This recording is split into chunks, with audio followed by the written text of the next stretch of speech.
کہتے ہیں قاری صاحب ہمارے علاقہ میں جب بیوی فوت ہو جائے تو کہا جاتا ہے کہ شوہر اب اس کا چہرہ نہ دیکھے، اب وہ اس سے دور ہو جائے، اس کی میت کو کندھا نہ دے، اس کو قبر میں بھی نہ اتارے۔ تو یہ بات کس حد تک ٹھیک ہے؟ بھائی یہ بات ساری کی ساری غلط ہے۔ یہ بات اس وجہ سے مشہور ہو گئی ہے کہ ہم قرآن و سنت سے دور ہیں، اللہ تبارک و تعالیٰ کے قرآن سے، نبی پاک صلی اللہ علیہ وسلم کے فرمان سے ہم دور ہیں۔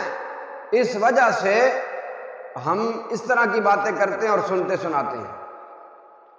بھائی اگر بیوی فوت ہو جائے تو شوہر اس کا چہرہ بھی دیکھ سکتا ہے اور اس کی میت کو کندھا بھی دے سکتا ہے، اس کا نماز جنازہ بھی پڑھا سکتا ہے، اس کو لاحق تک اتار سکتا ہے، حتیٰ کہ شوہر جو ہے وہ اپنی بیوی کو بذات خود غسل بھی دے سکتا ہے۔ اس میں کوئی قباحت موجود نہیں ہے، اسلام میں بالکل کوئی قباحت موجود نہیں ہے۔ بھائی اس کی بیوی یا شوہر فوت ہو گیا ہے یا بیوی فوت ہو گئی ہے، تو اگر بیوی فوت ہو گئی ہے تو یہ نکاح اس کا ختم کیسے ہو گیا؟ انشاءاللہ جنت میں بھی وہ اسی مرد کے ساتھ ہوگی انشاءاللہ۔ اگر مرد بھی جنت میں چلا گیا اور اس کی بیوی بھی جنت میں چلی گئی تو انشاءاللہ یہ اپنے مرد کے ساتھ جنت میں ہوگی۔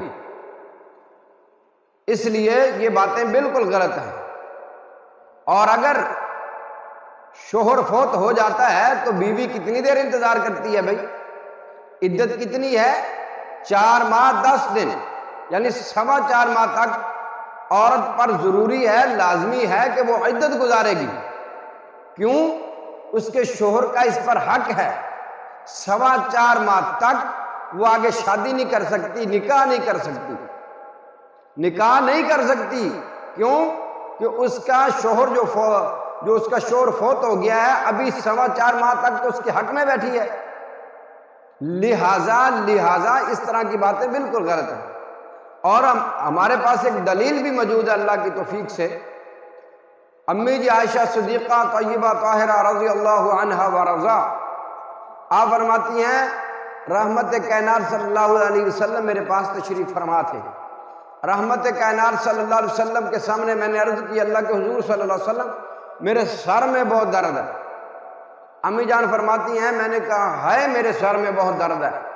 رحمت کائنات صلی اللہ علیہ وسلم فرمانے لگے عائشہ اگر تم اسی تکلیف کے ساتھ فوت ہو گئی تو میں تیرا جنازہ بھی میں تجھے تیرا خود پڑھاؤں گا اور تجھے غسل بھی دوں گا اور تیرا کفن بھی پہناؤں گا، تجھے لحد میں بھی خود اتاروں گا۔ سبحان اللہ۔